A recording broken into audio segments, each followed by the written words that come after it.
Empreender ou morrer pode até ser uma imagem forte para tratar desse tema. Mas arquitetos e designers de interiores têm uma visão artística do exercício profissional e não uma visão empreendedora. Essa é uma crítica ou autocrítica muito comum e frequente no meio profissional. Empreender em arquitetura ou em design de interiores vai muito além do talento criativo e técnico. Administrar um escritório exige uma visão estratégica de mercado. Para gerir bem o negócio, é fundamental compreender quais aspectos determinam um correto posicionamento que estabeleça um diferencial em relação aos muitos concorrentes que operam nesse mercado, para obter resultados que garantam perenidade do escritório. É essencial adotar hábitos e comportamentos que façam da atuação do líder da operação um fator de sucesso.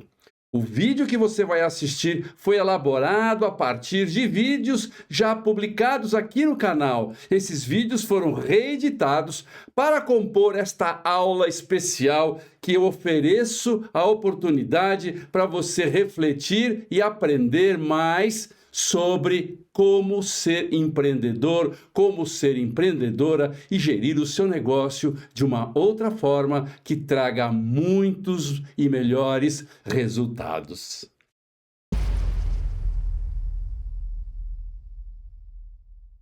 Estima-se que existam no mundo cerca de 3 milhões de arquitetos.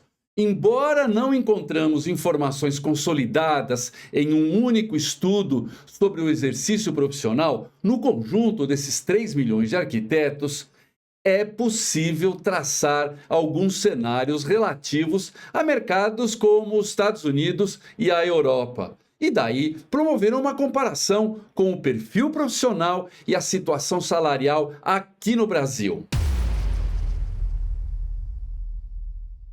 Para elaborar este painel, eu consultei diferentes fontes, desde o Conselho Nacional Americano de Arquitetura, o Instituto Americano de Arquitetura, passando por entidades como a IBIS World, a Grand View Research, além da publicação Architizer. Nos Estados Unidos, cerca de 123 mil arquitetos estão licenciados e existem por volta de 70 mil empresas de arquitetura. 75% dessas empresas são pequenas organizações com até 5 colaboradores, sendo que 30% dessas firmas são de arquitetos solitários, sem sócios ou colaboradores. A média é de 3 colaboradores por escritório no conjunto dos autônomos e das empresas. A idade média dos arquitetos americanos é de 42 anos, que é a mesma no caso brasileiro. No Brasil, estão credenciados no CAL 230 mil arquitetos e cerca de 30 mil empresas de arquitetura. Por volta de 160 mil arquitetos atuam como autônomos ou líderes de escritórios. Os demais estão em empresas públicas ou privadas em diferentes áreas de atuação. 65% dos 160 mil trabalham home office, sem sócios ou colaboradores. Nos Estados Unidos, apenas ao redor de 20% do faturamento dos escritórios de arquitetura são realizados com projetos para o mercado residencial. A maioria dos projetos se destina a mercados como varejo, corporativo e saúde, entre outros. Situação bem diferente no caso brasileiro. Por aqui, 90% dos arquitetos atuam preferencialmente no mercado residencial. Em todo o Reino Unido, existem cerca de 45 mil arquitetos, sendo 27% mulheres, contra 41% de mulheres nos Estados Unidos e 55% de mulheres na Suécia. No Brasil, as mulheres arquitetas representam mais de 70% dos profissionais registrados, cadastrados no Conselho de Arquitetura e Urbanismo. O maior escritório de arquitetura do mundo é o americano Gensler, com sede em São Francisco e com faturamento anual de 1,5 bilhão, empregando cerca de 6 mil colaboradores espalhados por 50 escritórios no mundo. A título de comparação dessa grandeza de operação, o conhecido escritório Zaha Hadid, com sede em Londres, movimenta 75 milhões de dólares anuais e conta com 371 funcionários e ocupa a posição 31 no ranking mundial. No Brasil, não dispomos de dados sobre faturamento dos escritórios de arquitetura. Fecho este rápido painel do exercício profissional apresentando dados sobre o salário médio dos arquitetos em vários países, publicados pelo Salary Express. E os dados são de 2024. Note que os dados se referem ao valor anual dos salários recebidos. O país onde os arquitetos são mais bem pagos é a Dinamarca, com um pouco mais de 190 mil dólares anuais, seguido pelo mercado suíço, que paga cerca de 147 mil dólares anuais. Nós estamos falando de valores médios. Os americanos recebem um pouco menos, na casa dos 144 mil dólares, em média, no conjunto dos arquitetos que atuam no mercado americano. Já os arquitetos australianos fazem por volta de 90 mil dólares ao ano, enquanto que na Irlanda o valor anual é de 86 mil dólares, sempre na média dos profissionais que atuam no mercado. Na Holanda, o salário dos arquitetos é de 72 mil dólares anuais, salário médio, bem mais do que os 44 mil dólares recebidos pelos chineses. E no Brasil, o salário médio fica ao redor de 15 mil dólares anuais. Você encontra na descrição deste vídeo o link para acessar a publicação fonte para os dados com salários na Europa e nos Estados Unidos. O número brasileiro, o número dos salários que eu mostrei aqui, é uma projeção com base nos dados da Ricardo Botelho Marketing.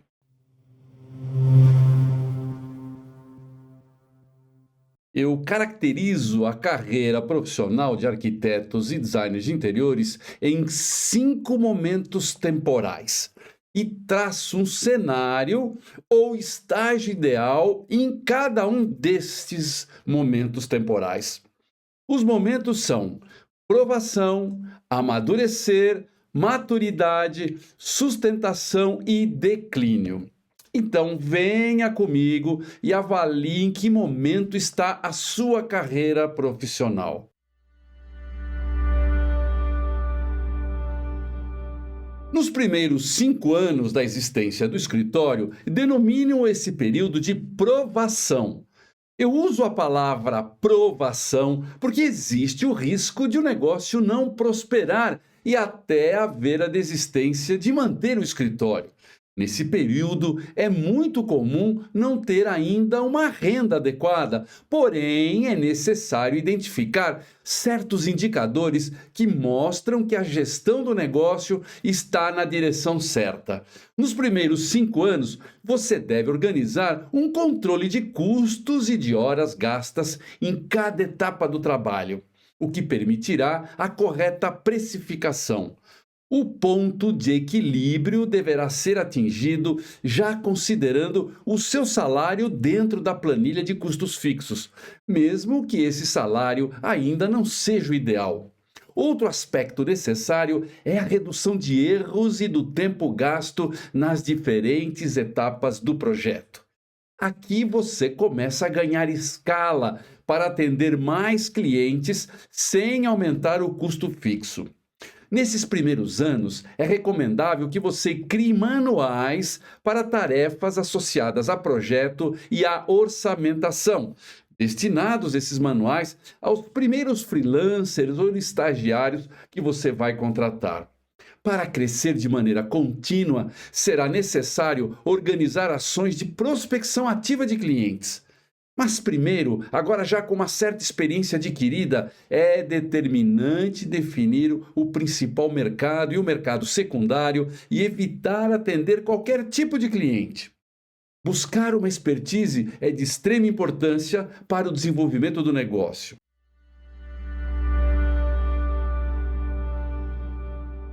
Escritórios com atividade entre 5 e 10 anos estão na fase que chamo de amadurecer.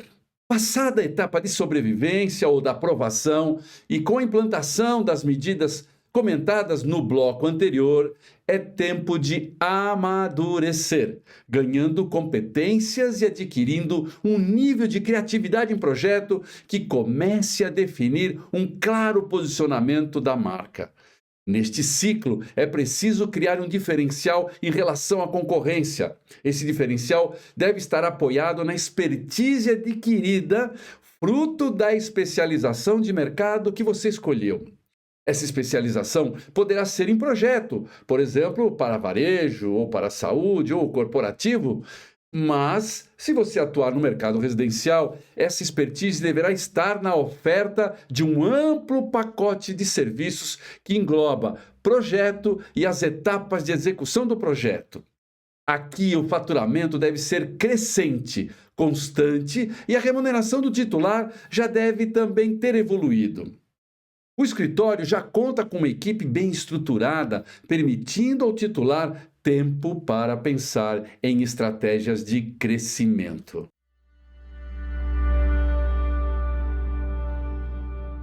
Entre 10 e 20 anos, o escritório encontra-se na fase da maturidade. As receitas atingiram um patamar elevado em comparação com os primeiros anos de atividade. Os processos de trabalho estão bem estruturados, possibilitando um ganho de escala considerável. O ingresso de clientes agora já pode ser selecionado, privilegiando aqueles clientes que vão deixar um faturamento médio dentro do que foi estabelecido aí no seu plano de marketing. Ao atingir a maturidade, o titular ou titulares do escritório ganham uma enorme confiança.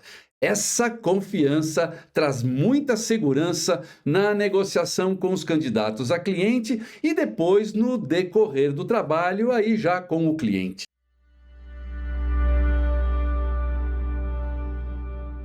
Em seguida, entramos na fase de sustentação, quando o escritório está entre 20 e 35 anos de atividade. É nessa fase que o titular deve fazer o que podemos chamar de pé de meia, para usar uma expressão muito popular em tempos passados.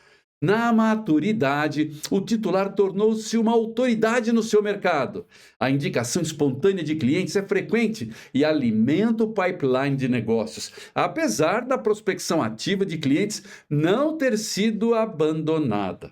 Aqui a equipe já é bem maior do que nos anos anteriores. A estrutura de pessoal conta com gerentes ou supervisores de conta, ou supervisores ou gerentes de unidades de negócio, independente de como você vai chamar, se gerente ou supervisores. Por exemplo, um gerente de projeto, um gerente de fiscalização e orientação em campo e também um gerente administrativo. Poucos escritórios atingem este patamar.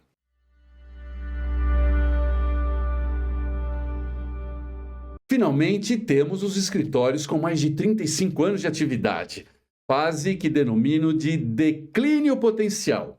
O titular já estará na casa dos 60 a 65 anos.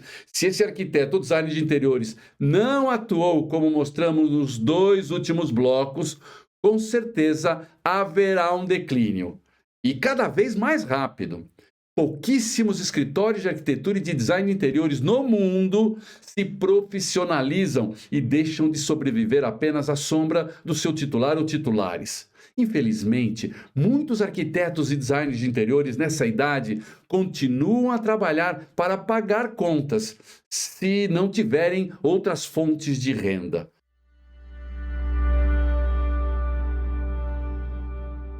Independente da fase que a sua carreira profissional esteja, sempre é tempo de evoluir, desde que você crie consciência para as medidas que eu comentei em cada um dos blocos aqui apresentados. eu vou apresentar 3 estratégias distintas, cada uma com suas características específicas. Você vai conhecer os posicionamentos que eu denomino de monocultura, policultura e multicultura. Cada posicionamento é definido considerando-se um tripé composto pela oferta de serviços, pelo tamanho da organização e pelos mercados de atuação. O primeiro posicionamento é o monocultura. Esse posicionamento está orientado unicamente para a oferta do projeto em todas as suas etapas: briefing, estudo preliminar, anteprojeto, projeto executivo, seja para uma obra ou reforma e também para a decoração. Para ter uma boa remuneração com um posicionamento monocultura, é necessário que você opere com uma carteira formada por uma variedade de clientes prospectados em diferentes mercados, como residencial, varejo, saúde, corporativo e educacional, só para citar alguns. Quando você só executa projeto e atua só no mercado residencial unifamiliar, a chance de ter uma boa remuneração fica condicionada a atender clientes de altíssima renda, o que, convenhamos, só é mais provável para um restrito grupo de arquitetos e designers de interiores que, via de regra, são profissionais nascidos em famílias ricas. Claro, porque essas pessoas já têm um networking natural, fruto dessa relação com parentes, com amigos e conhecidos dentro dessa mesma classe social, uma classe alta de renda. Mas agora considere que para atuar no mercado, sendo um escritório generalista, atendendo clientes de diferentes mercados, isso vai exigir contar com uma equipe grande. Como os clientes eles exigem cada vez mais expertise e velocidade no desenvolvimento do projeto, para você sobreviver é preciso ter essa equipe grande, criando internamente grupos de trabalho com foco em determinados tipos de mercado. Então, imagine uma equipe que atua no residencial, uma outra equipe no varejo e, eventualmente, uma outra equipe no corporativo, por exemplo. Isso vai funcionar como unidades de negócio com metas específicas de faturamento para cada uma dessas unidades de negócio. Agora, você também pode ter um escritório grande que só atua no mercado residencial multifamiliar. Nesse caso, o cliente é uma incorporadora ou é uma construtora. Para ter lucratividade nessa operação, é essencial ter um volume alto de projetos e que aconteçam de forma simultânea, já que existe uma pressão de preço nesse mercado multifamiliar, residencial multifamiliar, tem uma pressão por preços que é imposta pela contratante, no caso a incorporadora ou a construtora. Ser reconhecido como um escritório especialista em um determinado mercado vai ajudar sobremaneira a captar clientes em diferentes partes do país, mantendo um fluxo alto de clientes entrando aí no seu escritório. E ao ser um especialista em varejo, por exemplo, a oferta de serviços deve estar totalmente direcionada para as características do negócio do cliente. Um bom exemplo de escritório que atua concentrado no mercado imobiliário é o Koenigsberg Vanuc.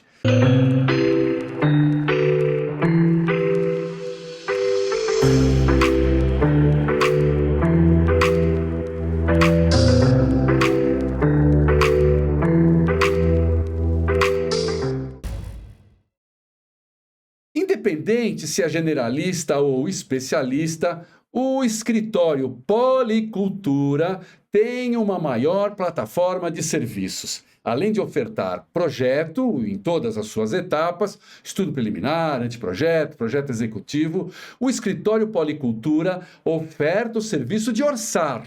Nesse caso, a oferta e os honorários cobrados abrangem a orçamentação de todos os recursos humanos e materiais para a execução do projeto. No orçar, nós não estamos cotando ainda. Aqui a gente vai entregar uma estimativa detalhada de cada recurso através de um único fornecedor, o melhor fornecedor dentro do orçamento definido pelo cliente.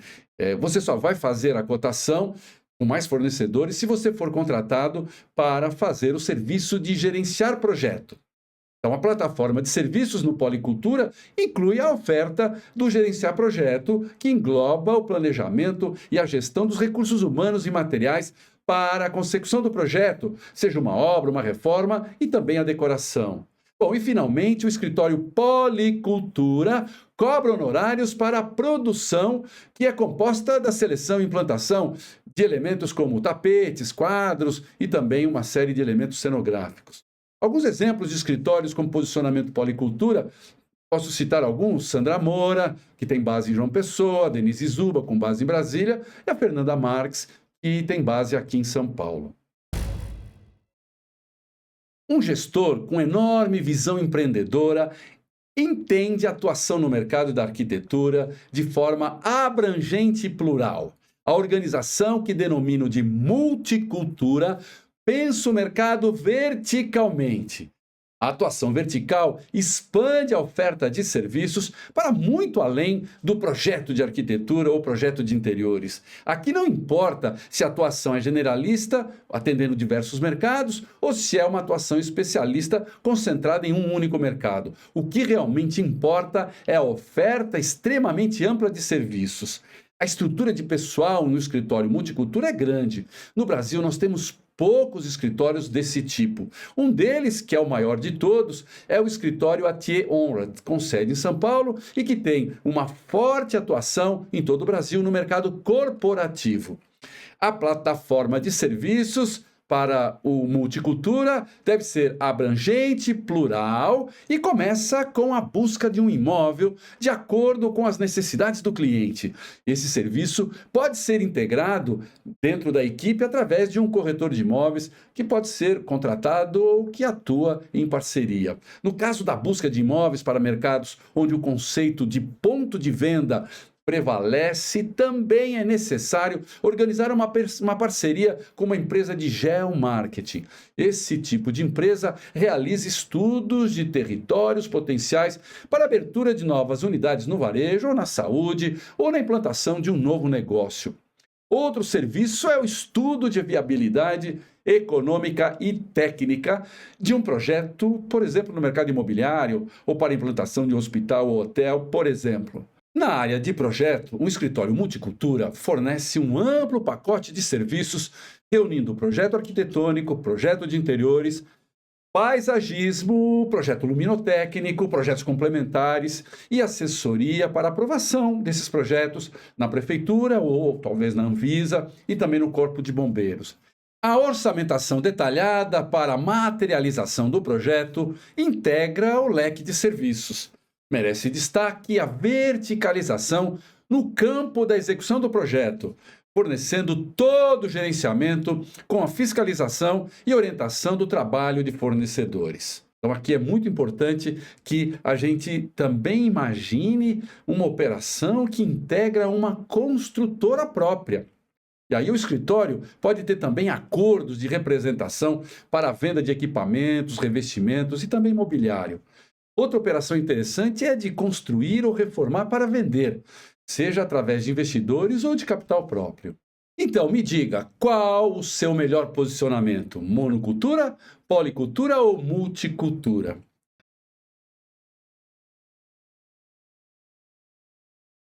O bom desempenho em qualquer atividade humana é resultado de hábitos que a pessoa adota no dia a dia.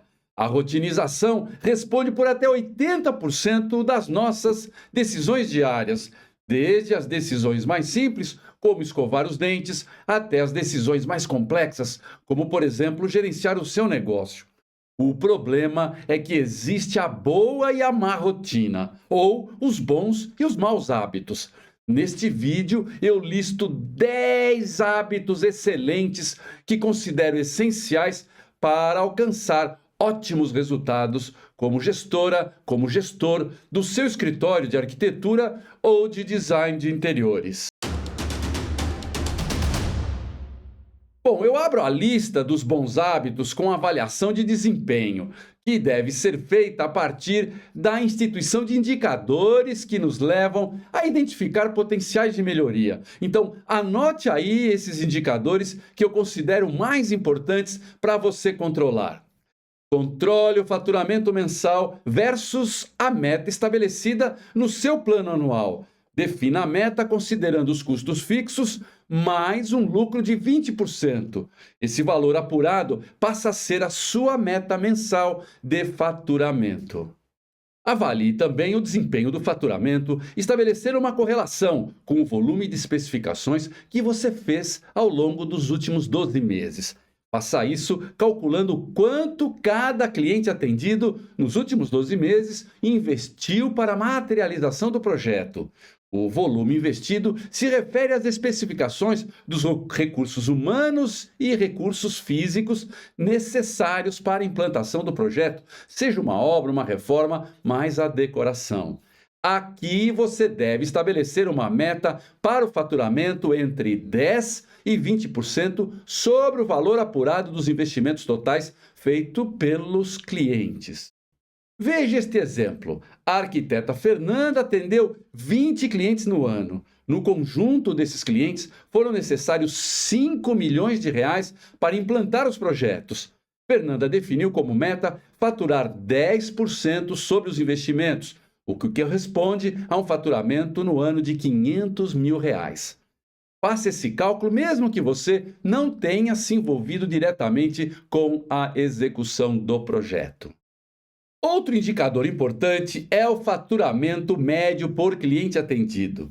Ainda no caso da Fernanda, ela definiu como meta faturar 30 mil reais por cliente atendido. Para isso, ela terá que ofertar 4 serviços básicos: criar o projeto em todas as suas etapas, a orçamentação dos recursos humanos e materiais para realizar o projeto, o gerenciamento das frentes de execução e a produção, com a especificação e montagem dos elementos cenográficos. O segundo hábito é aprender a definir metas reais. Não determine metas muito desafiadoras, metas muito longe da realidade atual. Defina metas possíveis de curto prazo. Pequenas metas semanais ou mensais. Metas não são só relativas a números. Metas podem ser estabelecidas no campo da qualidade dos serviços prestados ao cliente. Metas também podem existir para ganho de produtividade ou para redução de erros. Celebre cada meta alcançada e, quando o objetivo não é atingido momentaneamente, avalie as causas, corrija procedimentos e siga em frente. O terceiro hábito recomenda ser seletivo na escolha de focos da sua atenção e dedicação. Selecione temas onde o seu desempenho esteja carente. Por exemplo, liderança ou técnicas de vendas e negociação. Então, organize sua agenda para ter tempo de buscar conhecimento nessa área. O quarto hábito é ler livros ao invés de perder tempo consumindo informação fast food. Informação rápida e rasa.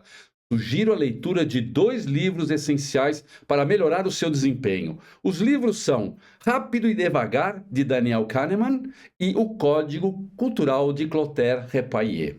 O quinto hábito é dedicar tempo para pensar. Não basta ler, é preciso pensar analisando seu comportamento atual, confrontando com o aprendizado obtido com a leitura.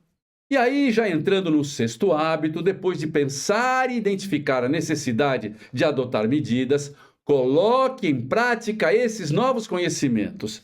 Defina um plano de ação, crie uma agenda de implementação e tome cuidado com a procrastinação. O sétimo hábito é conviver com pessoas inteligentes. Conviver com pessoas que já chegaram aonde você quer chegar. Cuidado com falsos mentores que levam você por caminhos tortuosos. Cuidado com certos grupos no WhatsApp que só vitimizam a condição profissional e sinalizam que o nosso problema é o problema de todos, o que nos leva ao risco da acomodação. O oitavo hábito é fazer exercícios físicos de forma regular. A atividade física traz energia para o corpo e garante uma mente saudável. E chegamos ao nono hábito. Anote aí: não dê seu celular pessoal para os clientes. Aprenda a ter controle da sua agenda e não entrar na pilha do cliente, o que te leva a consumir muito tempo de maneira desorganizada, movido esse tempo apenas por emergências. E finalmente, o décimo hábito: mantenha o celular afastado da bancada de trabalho. Trabalhe por 45 minutos. Faça uma pausa de 5 minutos para checar o celular. Você vai aumentar muito a produtividade e evitar erros e retrabalho. E adote o mesmo com os seus colaboradores. Isso é uma medida que eu considero essencial. 65% dos arquitetos atuam sozinhos, sem sócio ou colaboradores. A absoluta maioria trabalha home office. Muitos outros profissionais até têm sócio, mas atuam também home office, cada um lá no seu home office, e vivem estrangulados, têm uma visão de crescimento restritos, têm receio de investir no negócio. Muitos acreditam que primeiro devem atingir um determinado nível de faturamento para então contratar pessoal e migrar para um escritório físico. É a combinação do medo e da esperança. O medo de assumir um compromisso e não dar conta, e a esperança de que algo mágico vai acontecer e brotarão clientes. O fato é que os solitários multitarefas estão exaustos e insatisfeitos com sua remuneração. E vários desses profissionais pensam até em abandonar a gestão do seu próprio escritório e procurar emprego em um escritório ou até mudar de profissão. Esse comportamento pode ser explicado por diversos fatores, especialmente pelo medo do fracasso, pelo medo da instabilidade financeira e também da sobrecarga emocional. Arquitetos, arquitetas e designers muitas vezes optam por trabalhar sozinhos porque desejam controlar totalmente o seu trabalho e os resultados. A ideia de não depender de outros, seja de sócios ou colaboradores, pode trazer uma sensação de segurança, mesmo que temporária. Eu listo aqui os motivos para essa escolha de trabalhar só e pelo medo de sair do home office e por outros medos que impedem mudar essa realidade.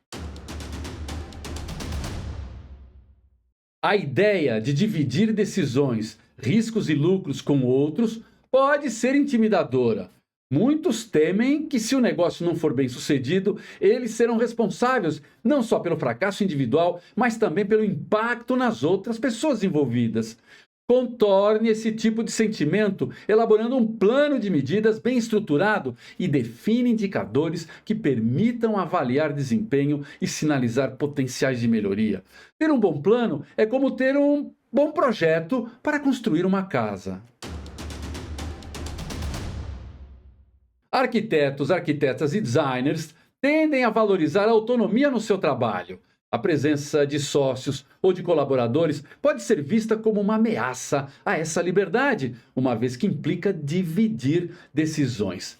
Defina regras de convívio e tenha clareza na descrição de funções. A solidão na gestão do negócio faz muito mais mal do que a sensação de perder autonomia quando você tem pessoas ao seu redor. A crença na má qualidade estrutural da mão de obra não pode inibir a capacidade da liderança de criar ações para capacitar colaboradores e prestadores de serviço.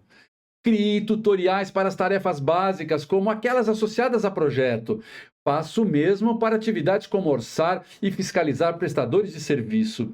Invista na melhoria das habilidades das pessoas que trabalham com você. Seja uma líder, seja um líder que tem prazer em capacitar pessoas.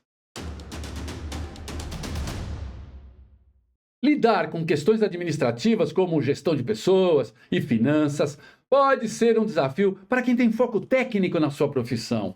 Isso gera resistência ao modelo de parceria que demanda habilidades em gestão e liderança. Buscar um sócio pode ser uma opção interessante, desde que certos cuidados sejam tomados. Para saber mais sobre isso, assista o vídeo Qual o perfil do sócio ideal? O link está aqui na descrição deste vídeo. Olha, mas não deixe de assistir, mesmo para aqueles que já têm sócio, porque eu mostro como conduzir bem essa sociedade. O investimento inicial necessário para contratar colaboradores ou freelancers pode ser um grande obstáculo. Além disso, muitos profissionais preferem evitar obrigações financeiras que podem vir com a contratação de pessoas, como salários fixos e custos trabalhistas. Para saber como lidar com este problema, assista o vídeo Como contratar pessoal sem risco e com menores custos. Link aqui na descrição. Muitos profissionais liberais podem ficar tão focados no curto prazo, na necessidade imediata de estabilidade, que têm receio de investir e crescer.